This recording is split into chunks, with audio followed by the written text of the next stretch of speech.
One thing that we're not taught how to do in school is how to make life's big decisions. How do you navigate things like who to marry or what city to live in or what career path to take? And making the wrong decision on some of life's big decisions like these can have major negative impacts in your life. So it's critical that we make wise decisions. And so to help us with that, I've brought on my friend Abby Davisson. Now, Abby is a social innovation leader and career development expert. Most recently, she spent 9 years at global retailer Gap Incorporated, where she served as president of the Gap Foundation and co-founded the company's employee research group for parents. You can find more information on her new book, Money and Love, an intelligent roadmap for life's biggest decisions. And in this conversation, Abby and I break down how to think. There's a step-by-step process of how to make these big decisions.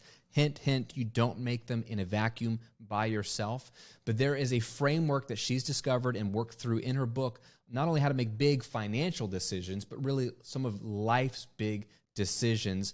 Where to move, should you buy a house? And I loved how she gave real examples from her own life and students' lives on how to navigate these big decisions. I think this is so relevant for our audience as entrepreneurs as we're making big decisions in our business, where to go, where to push, when to pull back, who to hire, whether to expand or pivot. I know I've had to make a lot of big decisions just within my business, let alone marrying and having children and moving across the country. So I think you'll get a lot out of this episode. Abby is a sweet soul and really brilliant, and we just had a powerful conversation that is super practical across all areas of your life. So sit back, relax, and enjoy my conversation with Abby Davisson.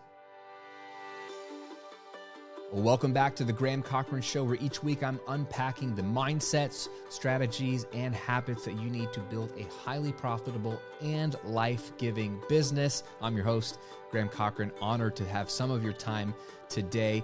Before we jump in, I want to give you a gift. I want to give you my 30-day online income jumpstart. If you want to kickstart this business or launch a new income stream literally 4 weeks from today, you can do this. I've given you the step-by-step checklist. It's literally a 4-week checklist. It's just bullet points. You don't have to read. You don't have to even watch anything. If you need something quick and digestible, it's a 4-week checklist PDF that'll take you from either no idea and no audience, or even if you have a little bit of an idea, even better, it'll take you from wherever you are to launching an offer and putting money in your pockets 30 days from now. It's absolutely free. The plan works if you work the plan. You can download your copy at grahamcochran.com/jumpstart.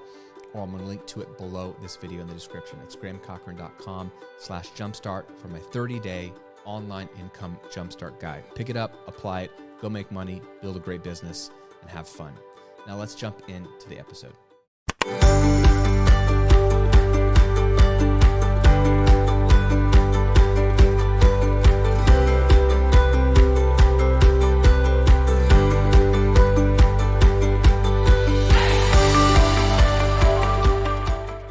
Abby, I'm so glad to have you on the show. I love your book so far. It's pretty great, and I love the topic.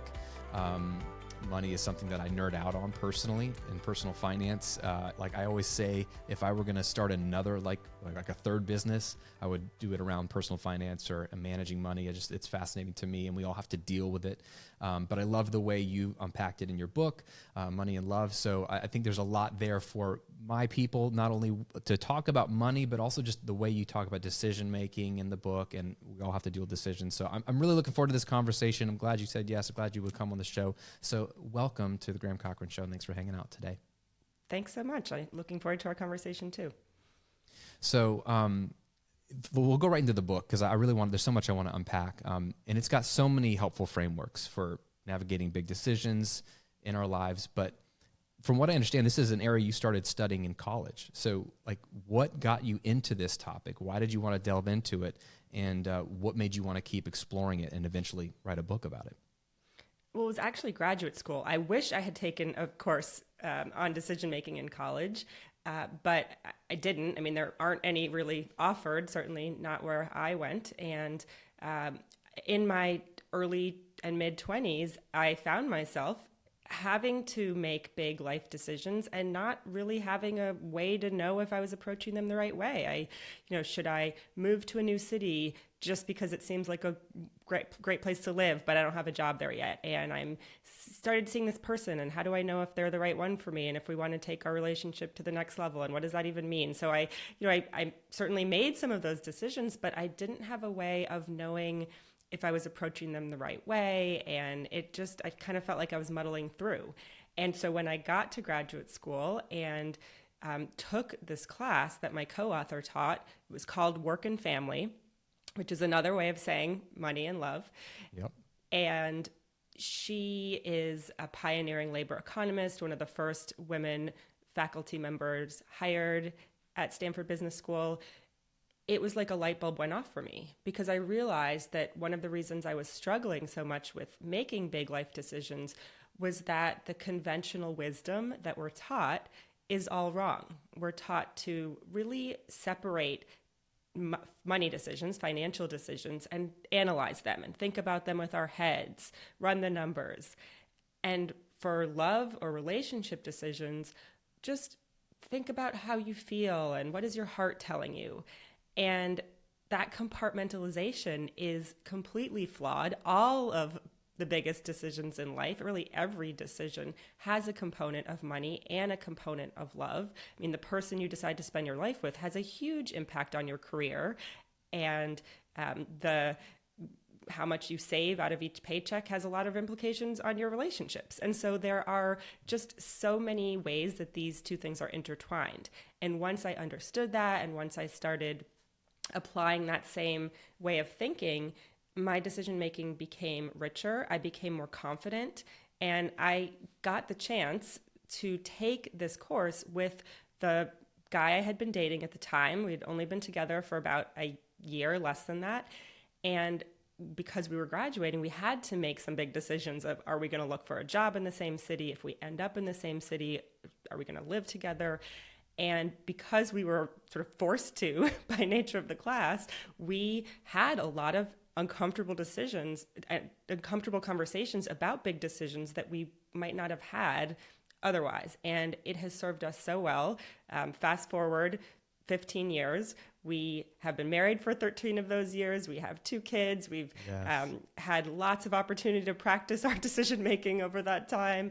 And I can say that the before and the after, in terms of when I had this information, has just been so stark in terms of the way I feel and the confidence and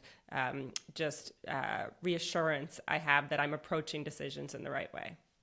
Oh, that's awesome. It sounds like a superpower, the ability to approach big decisions with really wisdom. I mean, it sounds like you're offering wisdom, and none of us come into this world with much wisdom. So that's awesome. I mean, talk about that a bit. Like, you said, and I agree with you, that the world has this compartmentalized view of money's over here, relationships and love are over here.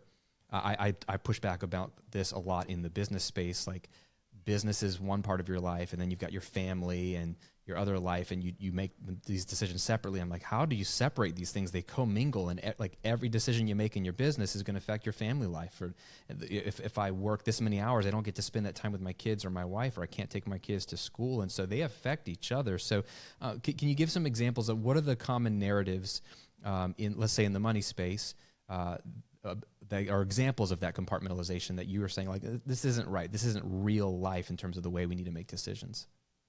Yeah, well, I think, often in the money space, you get very quickly into career and what you're going to do, to earn money and to be able to, have financial independence, whatever that means to you.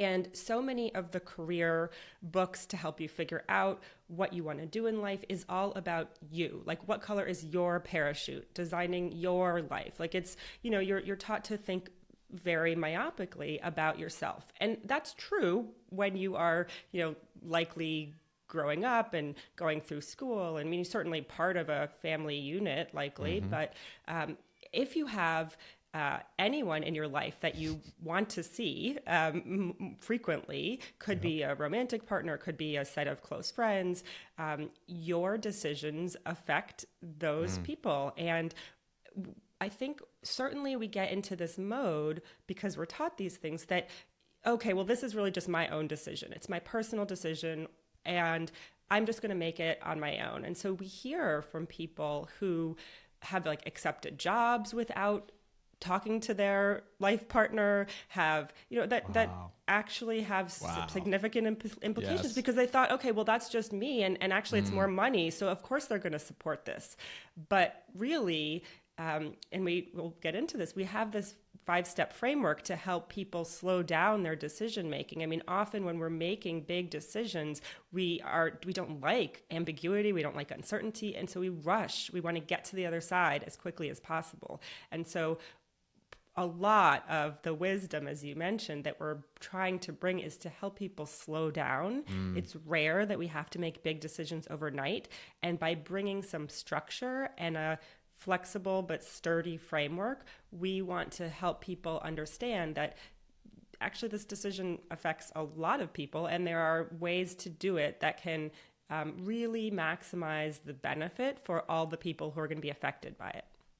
Oh, it's just so good. No one's talking about this, Abby. I mean, we live in such a narcissistic world, and it's encouraged, right? Like you just said, like that's a great book title, and there's plenty of them. We don't want to pick on that book, but you and what you're designed to do, and there's so much good there. Like you got to figure out what are your gifts and how can you have a contribution to the world. But what you said about our decisions affect other people, man, I wish, when I was younger, someone was helping me think bigger about like, hey, you've got your dreams, Graham, because my dream was to be a rock star. That was my only dream. Just make it big in music or go broke trying.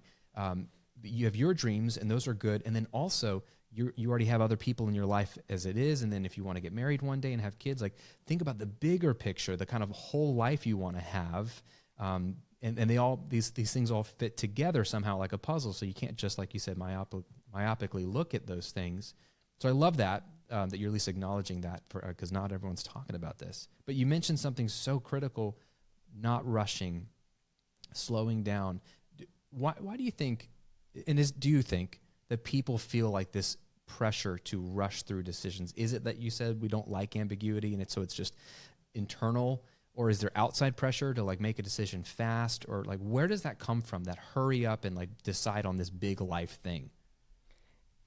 So Daniel Kahneman, who is a Nobel Prize winning economist, talks about the two systems of decision making that we use as humans. And system one, and this has evolved evolutionarily for many, many years.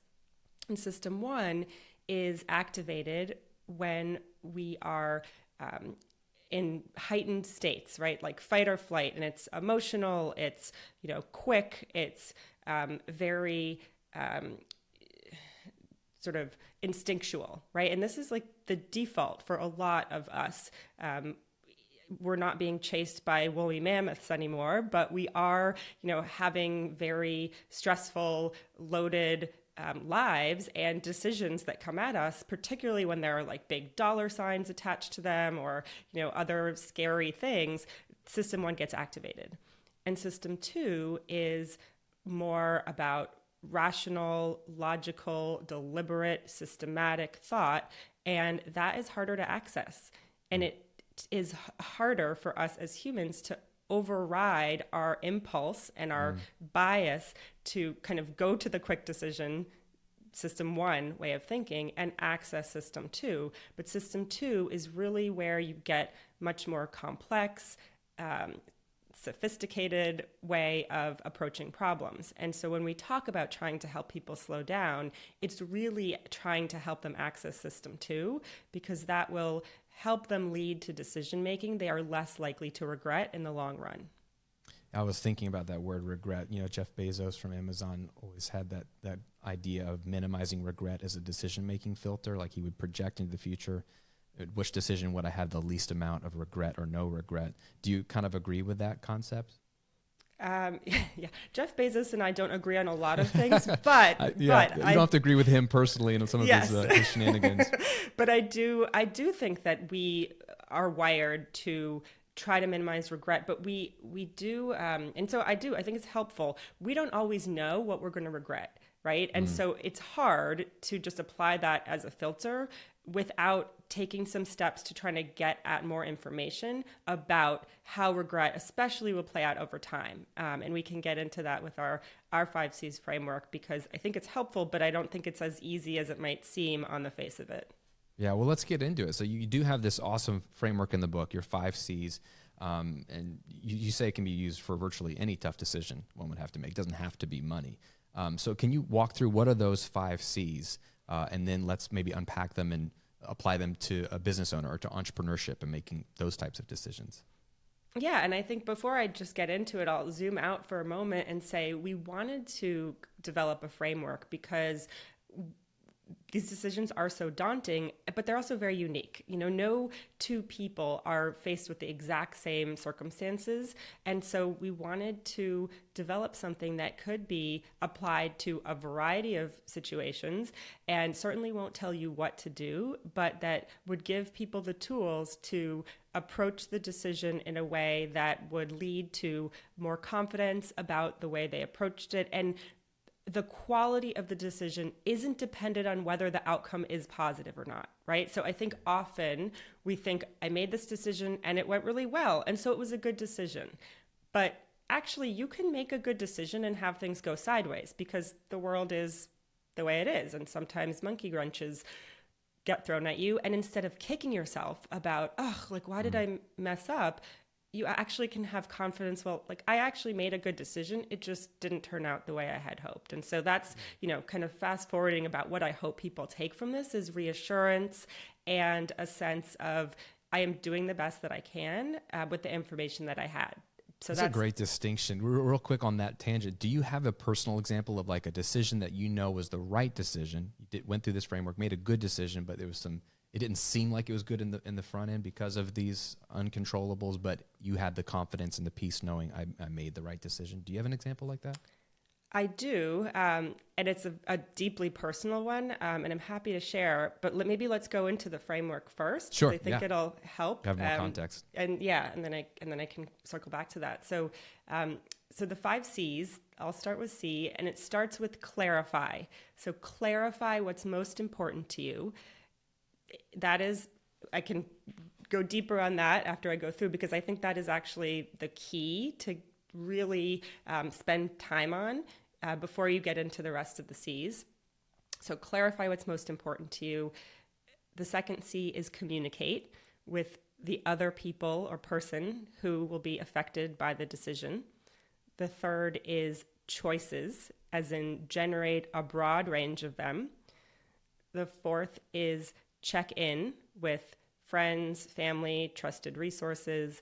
And the fifth is consequences, and explore the likely consequences of your decision over the short term, medium term, long term, different time horizons. And I'll go back to the first C, because clarifying what's most important to you sounds easy. It's okay, just think about what you care about. But the truth is that as humans, we are so powerfully affected by what other people want. And this is something that come on now. French philosopher René Girard coined this term called mimetic desire.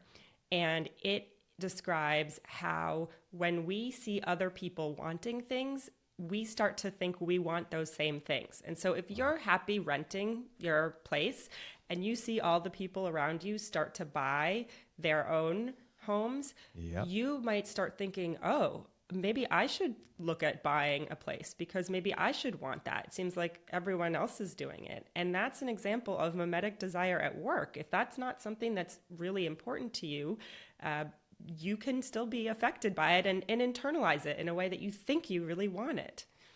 And so that's a great example, by the way. Well, it happens to so many of us. Everybody, right? It's like the house buying, and then it's like the kids, everyone's having kids or getting married. Wow.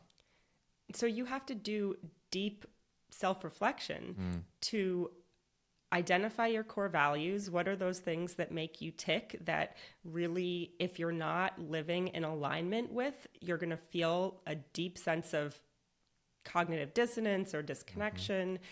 And then once you have those things, that can really help you serve as your North Star, really, and serve as the thing that you starts to guide your decision making, or at least lets you get into the rest of the C's about things. And so I can feels like that would be a really one of the most important ones, right? Like, is there any kind of exercise that you've seen work for yourself and others to help us clarify? To your point, if we don't actually know what we value, how can we start to do that deep work so we can maybe figure out what those values are? Yeah, there are really helpful values sort exercises you can find online with a quick Google search. You can also start paying attention when you watch the news or read things, in the media, of what seems deeply not okay with you, like what strikes a nerve and you get really fired up of like, that's not fair. Like that's probably because it's accessing a core value. It's hitting on a core value of yours. And if you can start to understand what are those things that seem like deeply not okay, and what would be the flip side? What value is at work there?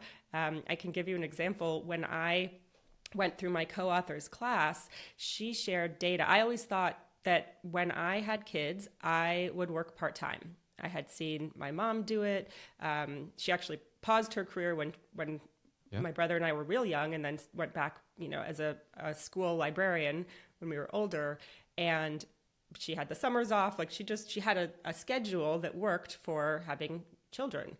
And so I thought, okay, that's how I will make it work. And then when I went through Myra's class, and this is an example of the check-in step, she shared published studies about how people that work part-time are paid less per hour. Even if they're salaried employees, they're getting, less money for the time that they work.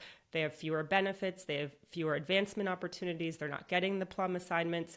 And a core value of mine is equity. And I thought, like, that doesn't make any sense. That's so unfair. And so I resolved, after seeing this, to find a way to work full time.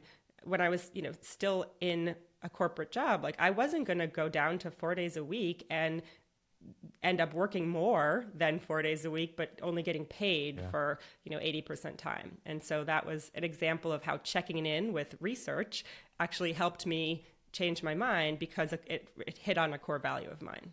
That's a really good example. And it's interesting. I guess I wouldn't have thought of it having a negative reaction to something is a good signpost of maybe what you value. I mean, it makes sense when I say it, but I am always assuming, well, what fires you up? What makes you happy? What gets you excited? But that's a really great way to get a pulse maybe on what's deep down in there that you really feel strongly about, which is a good indicator of what you value. Yeah, I think if you're able to identify your values by what brings you joy and what gives you energy, like all of those things are good things to pay attention to. And it's just a flip side of like the strong emotions on either side are things to pay attention to. I love that. Okay, so you clarify as the first C what's most important to you, which I imagine is probably an ongoing process as you go through life, and you have different seasons. There's probably some things that change and evolve. I know, kudos to you for being married for 13 years. I've been married for 17 years, and I can tell you that my wife's values have changed as we've grown, and we've had kids, and they get older. Like I can see, like I have to relearn what's important to her, and the same thing has happened to me as life's changed too. So you're probably always checking in, even on your own values over time.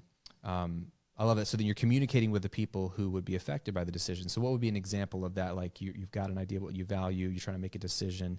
Are you just saying, hey, here's what I'm thinking. Here are the options in front of me. Are you inviting feedback at that point? Is that what the communication looks like, two-way, or is it just like keeping them in the loop of your decision-making process? Communication is absolutely two-way, and that is a huge part of this step is actually listening. So I think so often when we have a decision to make, we're thinking about all of our logic, all of the things that we care about. If you clarified what's important to you, like it is a deeply personal thing, but if you have multiple people in your ecosystem, like you mentioned, you and your wife, you have children, you might have, grandparents who are important in the equation and help you make it work. We often assume that the more we know people, the longer we know people, the better we know them. And so you just said, actually, you and your wife's values have changed over time. So a big part of this is, yes, certainly sharing what's important to you, but also inviting and listening and making actually time in your schedule to have this conversation in a way that will serve it. And what I mean by that is not just as you're getting the kids out the door in the morning rush, or you're brushing your teeth before you get ready for bed. Like, hey, babe, I'm thinking about this. Yeah.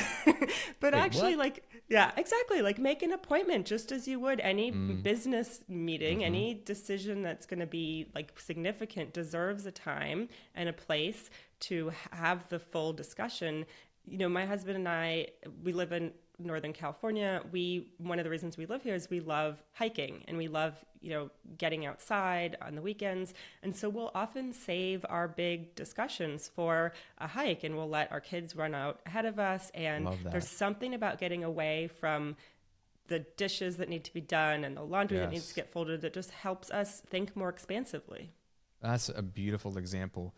I don't know if I'm making a blanket statement, but I feel like as a man, I tend to underestimate the scene and the context of having the conversation. I'm just like, all right, just have the conversation. We need to talk about this. We'll just talk about it. Versus I tend to see my wife as a little more wisdom when it comes to, hey, we have to talk about something important. Can we talk about it at dinner tomorrow night when we go out on our date? Or like you said, we go for a hike. Talking about rushing earlier, I want to get the conversation out as soon as I can to get it out of my head, either out of fear of what she'll say or just because I'm practical. And so sometimes I think that's a good little bonus of when you have the conversation can make a big difference. Totally. I mean, the conditions really matter for these things. So setting those conditions up to have a successful conversation as much as possible. Love that. Okay. So clarify what's important to you, communicate with other people who are affected by the decisions.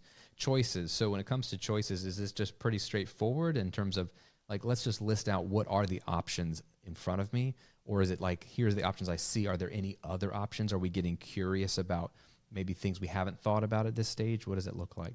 Absolutely. Because I think often we get tunnel vision when it comes to our choices. And so we tend to define things in a very binary way. Like, should I quit my job or go for the promotion? Should I marry this person or break up with them, right? It's like they're the two extremes. But truthfully, there are so many things in between. And often if you slow down and you get creative, and this actually plays in really well with the next C with this, which is check in. If you're generating more choices by asking others, well, how did you think about this decision? Like, take childcare, right? It's the time of year where a lot of people who have kids in school that go, have no school over the summer have to find childcare for the summer, like these, camps that book up, so many months in advance, vacations now that people are traveling again.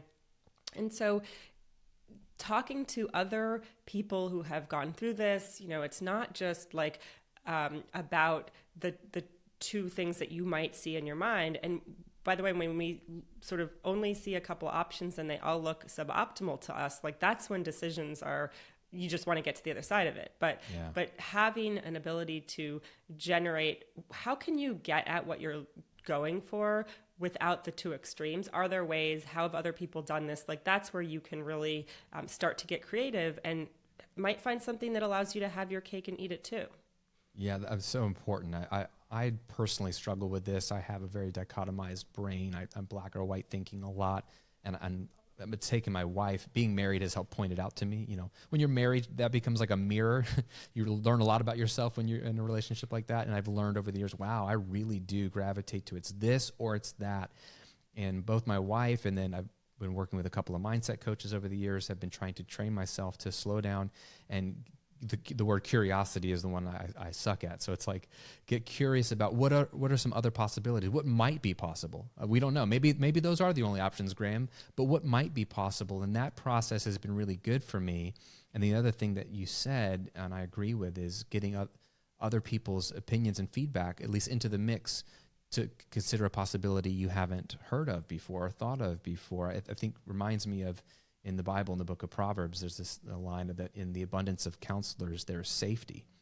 So if you make a decision by yourself, I mean, you don't have all the potential data. So it's not that you have to go with everyone's opinion, but man, when you can get as much data as possible from people who have either lived longer than you or had a different experience than you, man, you just add that to your data bank and you go, now I have a little bit more to go on. I might make a smarter decision with more data in front of me, like you did with your work decision when you had kids. So I think that's huge. But would you say that takes humility, though, to ask other people, what do you think about this, as opposed to just, I'm going to make a decision and go for it?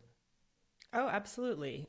But I think that I love that line that you shared from the Bible, because it is so true that there is so much wisdom in other people. And I think when we're going through big, hard things, we feel very alone. You feel like, I'm like the only person going through this right now. And even if you know, like intellectually, that other people are going through it, you don't have access to their experience. And so we're not advocating, asking everyone, people you see on the street, like, to weigh in on your most personal decisions. We also think finding people who you admire, finding people you think have made wise decisions in their own lives. And instead of asking them, what should I do? Asking them, help me understand how you thought about this. Help me understand how you approach this decision. And that can help, unlock. And some people have a personal board of advisors they call on in that way, just as a company has a board. So, approaching those sage people who you think might have wisdom to share. I love that. I mean, you hit it spot on, the loneliness. My students, those listening to this, watching this, many of them are solopreneurs. I mean, that's the beauty of this model. And then the curse of this model is you are alone. And so that's one reason why, I create like communities. I have my six-figure coaching community, or my mastermind, or other communities where, it's like you can learn stuff by yourself. I mean, I love learning asynchronously through a course or watching videos or listening to podcasts, but where do you have people who have some experience or wisdom in the areas that you want to make decisions around? And so this example, business, online business, where can you create or find a community? You don't need to join a paid community to do this, but find a few people that you can say, hey, can we help each other out with decisions sometimes? Can I run things by you? And like, to your point, what would you do in this situation? Just to gain some insight. Even if they know all the same things you know, they might give you one little insight or nugget that you haven't considered before that for you changes everything or unlocks a possibility you hadn't considered before. And that was all you needed, was just a quick text thread or a group chat or a phone call or a Zoom call. It's so valuable. And I encourage everybody to get at least two other people in your world to make these decisions with, either just in the business space, since we're talking about business on my show a lot, or in life in general. You got to have at least two other people that you can trust and talk about personal things. They don't have to be experts in everything, but they know you trust them. You look at their life and think, well, they're making some good decisions, right? You can people's lives are the fruit of their decision making. So look where you see the fruit, like look at a healthy fruit as a probably healthy tree, and then have that inner circle to ask those questions. It's so important. I love that. Absolutely. So we're checking in. You're checking in with other people. You're checking back in with the people that your decisions will affect. And then finally, there's the consequences. So I love how you said, map out what would be the consequences of this decision versus this decision over the short term, medium term, long term. Is this just like we kind of know it, but we need to flesh it out and see it in front of us so that we can react to it and go, whoa, I hadn't thought about that in the long term, that decision. We also have a human bias towards short-termism. So we kind of overweight what is going to happen in the short term, and we kind of underweight what the long-term consequences are of things. And so this is a way to trick your brain to not just focus on the short term. And, if we think something is going to be painful in the short term, say moving, right? It's hard. You get to a new place, you don't know people, you have to figure out where everything is all over again. And so if you're moving because there's a better school system there, or there's, some reason where in the long term, it will serve you well, but in the short term, it's going to be harder. You need to be able to look at those different time horizons and know that, in the first 6 months, it's going to be uncomfortable because we're leaving everything we know. And, but by the time, the next school year rolls around, my child will be more comfortable. And then, in the long term, this is a much better decision for our family. So, and my older son just switched schools this year. So this is maybe a fresh in my mind. And it was hard to explain to a fourth grader that yes, it was going to be hard because he had to meet all new kids. But because the school went up to a higher grade, he would have more years without having to make those transitions. And, I think once, you could explain it to someone, but putting it down on paper, I always find allows us to think differently than just, because we're wired to avoid pain, right, as people. So. That's a really, really great example. Yeah. So will you unpack maybe an example for you of how you've walked through these 5 C's? And you said it was a personal decision. So if you feel comfortable sharing it, if not, I totally understand.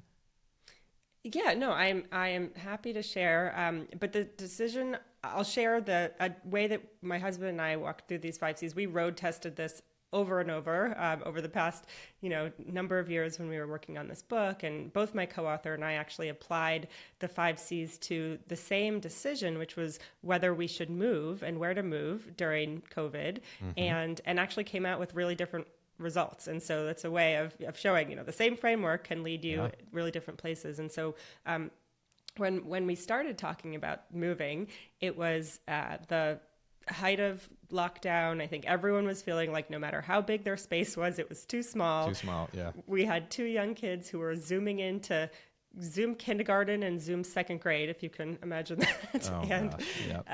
And we were just, both trying to do our jobs remotely in a home that was just not built to do all the things that we were asking it to do. And so we started clarifying and you said, what's important to us is to get more space and to find a school district that will be in person, because we were living in one that was the longest that was remote of all of the large urban school districts in the country.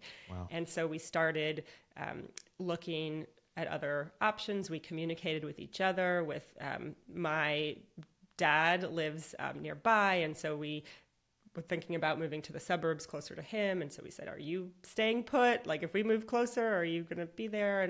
And so then we started looking at our choices. And that meant looking at houses, talking to realtors, looking at our, the finances, checking in with people who had made that move.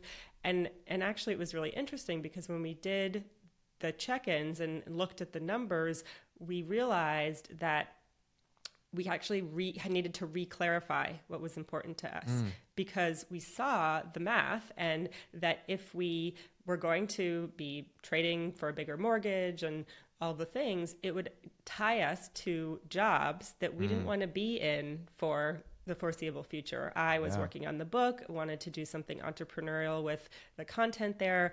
My husband was thinking of starting his own business.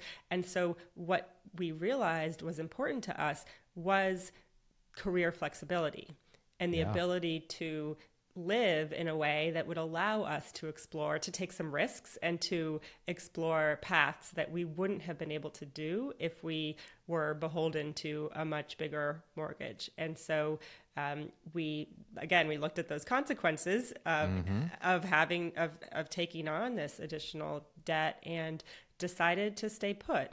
But back to the choices, we did then start generating, okay, well, how can we address some of the pain points? One of the pain points was our house was too small to do all the things that we needed it to do. So I explored how I might rent an additional space. And so where I'm speaking to you from is an office that's 10 minutes away, but it gives me the space I need to do my best work. And it, again, was possible without making a big move, because we got curious and started to think about, okay, well, we're going to stay, but what are some ways to get at what's important to us without the extremes that we had mapped out? Oh, that's a great example. That's a really, really great example. Because that's a very common example. I think a lot of people are on that path of, we want or need a bigger house. And they look at just, can I afford it? And do we like it? And that without checking in on, will this tie us to jobs or making a certain amount of money that we don't want to be tied to long term? And that just goes back to the whole thing that you said at the beginning, which is that life is not compartmentalized. It's not nice and neat and tidy, which we almost want it to be, in theory, to make decision making easier. But life is messy and it's integrated. and everything has to work in concert. And so, wow, what a great example of even going through the process, rediscovering what your highest values actually are. So that was a value to get more space, but there was even a higher value you discovered of the career flexibility and the choices you wanted to be able to make there, that led you to get curious to other options. That's fantastic. That's a really real world example. Yeah, and it's, the 5 C's are not linear. So it will be iterative, and it will be like you'll clarify and then you'll communicate, and actually something that your partner says might change your mind about something, so you re-clarify. So certainly this is not like you tick through the steps and you check it off and like you're done. And so, and that makes it a little messier, but that is life. And the other thing that's interesting, just on the check-in step, when we were researching the book, we came across, there's a whole chapter on where to live and when to move. And obviously this was me search for me as I was going through this. That's a good one, me search. I love it. But I love me some me search. It's always good. It's very helpful. But there is a study we found for in this journal that looked at the density, so like the square footage per person of families with young children, and examined, is there a correlation between families that have more space and how well they get along, like the harmony in their families. And what was so interesting is, like, yes, to a point, if you're all like 6 people sharing one bathroom, like that is not a recipe for family harmony.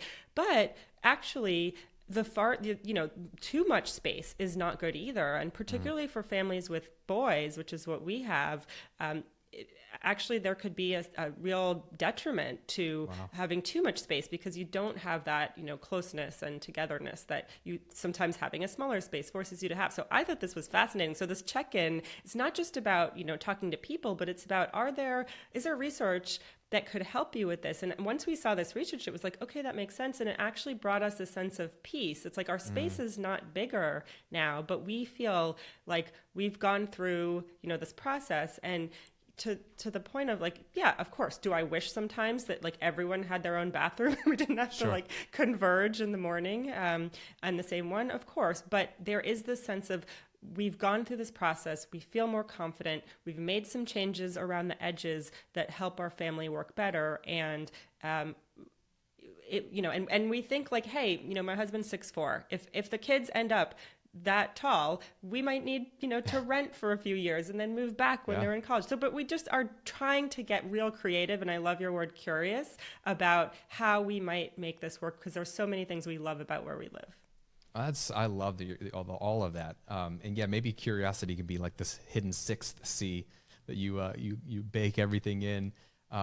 I love this. I'm thinking about these 5 C's, right, for the business owner, and I'll take a stab at it, but maybe you can come in and let me know what you think. But I see this really a great framework for those of my students who are starting a business or considering a pivot or any kind of decision. I made a decision in the last 6 months to kind of move into the direction of expanding my business and growing, where I had reached like almost all my goals in business. And it was this strange thing of, oh gosh, what do I do now? I'm kind of bored and it's working great. And do I just enjoy it? Do I reach for more things? How much ambition is too much ambition? What's the point of ambition? All these weird philosophical questions. And I had to I almost was going through this process before I even read your book, but I imagine at every step in the entrepreneurial journey, and it sounds like you and your husband are making some decisions there about your entrepreneurial journey.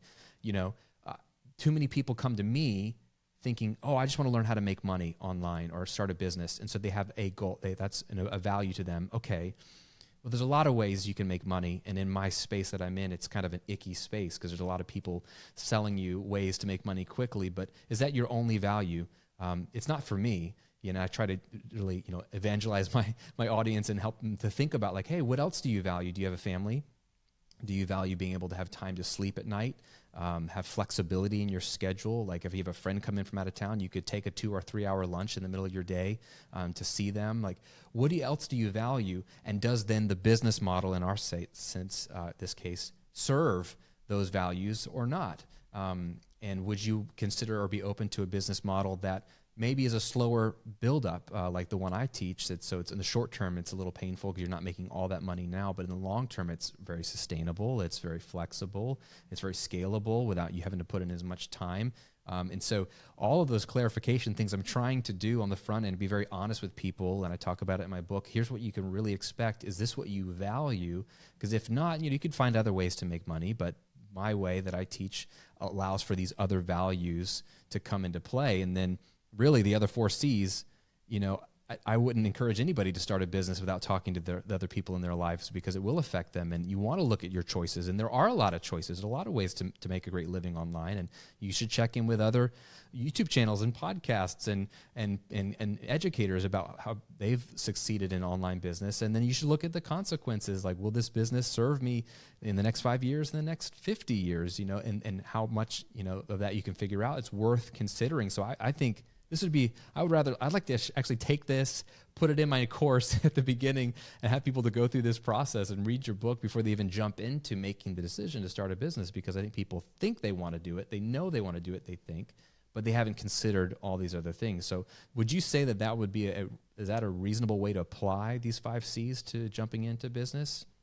Yeah, absolutely. And I think that, if somebody just comes and says, I want to make money, it's like, okay, great, but for what, right? And so what does that money represent to them? What does that, and these are the conversations that certainly if you're going to start a business, you need to have with yourself. But as you mentioned, if you have other people in your life, like, what does financial freedom mean to you? What does financial independence? For some people, that means, being able to take every Friday off. For some people, that means taking months off at a time to go travel. Like, it's really different. And so understanding what role money plays in their life, often that means trying to unpack the money stories that so many of us have about, the way we were raised, the role that money played in our lives when we were younger, understanding, like, what does it let you access that you think you don't have right now. And that touches on those core values that you mentioned too. So I would say, the bulk of time, it sounds like you do this in your course too, should be spent on that clarify step. And then once that is clear, it really is a big unlock for the other C's, because it starts to make the path clear. Like, if I want to start a business, that means I can take 3 months off with my family every summer. That will dictate what the model looks like, all these other things. But if you're not clear on that when you set it up, then you're not going to actually achieve what you set out to do. It might be making money beyond your wildest dreams, but it's still not letting you achieve the life that you were hoping for when you started it. That's a great example. Rich Litvin is a brilliant coach, and he's written a great book called The Prosperous Coach. But one thing he always says is don't just have goals, or in this case, things you want to achieve, but have goals with a rider, like goals with like an asterisk, like these things also have to be true. So he'll say, for example, like, I want a business that generates $1 million a year, but it also must be fun, effortless, and simple, or it must allow me to take 3 months off at a time. So it's like a goal of how much money to make or this type of business, but these other things have to be true too. And if you don't know how to achieve that, that's okay, but that's a great place to start of like, this is really what I'm shooting for. And not everybody does that. We're super myopic about even the financial goal. Oh, I just want to make 6 figures. Okay, you want to work 90 hours a week to do that? Because you could be a lawyer, or a doctor, or do you want to make 6 figures and like have Fridays off or not work past 5 p.m. or be able to work by yourself or work around people there's so many other things to add to that goal. And I think that's a valuable conversation to have. 100%. And I think that, so many of us are, again, like thinking about these things in isolation. And so having, I don't know your process if people have a partner, if you work with both members of a couple. I mean, I think there's so much to be done around sort of having these conversations very early in a relationship, before you feel ready. And we have a whole chapter in our book about like the big questions you should talk about before you feel ready in a relationship, because it's much better to know. And every year, my co-author, she taught this class for over 40 years. Every year she would get students telling her like, I had this breakup and it was so hard, but I want to thank you because without being forced to have these conversations, I would never have known that this wasn't the right person for me. And as a result of your class, I broke things off. I knew they were looking for somebody who, wanted to stay home. And I really am passionate about making an impact through my career. And that's a path that I am going to need to do to feel meaning and fulfillment in my life. And so these types of things, it's like you think they're, I want to make six figures. That's like my own personal, but you get very quickly into, well, what does that mean for our lifestyle? What does that mean for, the other things I want to bring in? And I'm a big proponent of, work should fit into your life, not the other way around. And so what is the life that you want? Yes. And then how to design the financial component from into that. I knew I liked you, Abby, because that's exactly my line. Your business should serve your life and not the other way around. I love that because we get that so backwards, especially in you doing thinking about it with money, and I deal with business. People are so focused on, I want this business to do X, but it starts with what kind of life do you want to live, and what does that look like? And the business and the money play a role in that. But man, you shouldn't sacrifice everything at the altar of your business, because that's not what you ultimately want. It's supposed to be a tool for you and your life and the people you care about and the things you care about. So I love that. It's meant to be. I knew it. I knew I liked you, and then now I know for sure we're very kindred spirits. I have a million other questions we could get into. We're out of time, but we have a segment on the show that I want to get you to respond to. It's called the Golden Rule segment, and it's a little more philosophical, but it's fun. And you've got kids, so then you can really relate to this. But you're teaching your boys so much, right? And you want them to grow up and know all these things. And let's imagine that they just forget everything you and your husband ever taught them, except for one piece of advice or one piece of wisdom or one nugget. What would you want that one thing to be if they forgot everything else you taught them, but this one thing, almost like a golden rule? What would you say? It goes back to the 6th C we identified, which is be curious and never stop learning. I love that. I'm going to steal that one too. So good.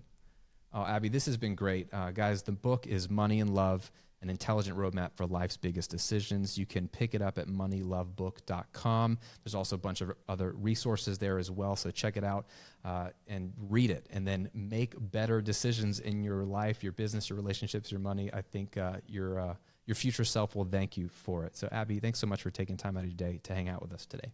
This was great, Graham. Thanks so much for having me. Well, I hope you enjoyed that episode with Abby. I know I did. I love thinking about these things, and I got some new insights and nuances for how to navigate some of the big decisions I have coming up in my life, so I hope you did too. And if you really want to dive in deeper, because we only scratched the surface of what's in her book, please go support her and pick up a copy of her book, Money and Love, an intelligent roadmap for life's biggest decisions. You can check it out at Amazon or wherever books are sold, or just go to moneylovebook.com. If you're watching on YouTube, I'm linking to it below in the description. It's a phenomenal read. I think you'll really enjoy it. There it is, Money and Love. And Abby Davisson, show her some love. And thank you for tuning in and spending some of your day and showing us some love by spending part of it with us. I'm honored to be a coach in your corner supporting you. And go out there, build a highly profitable and life-giving business, and we'll see you on another episode real soon.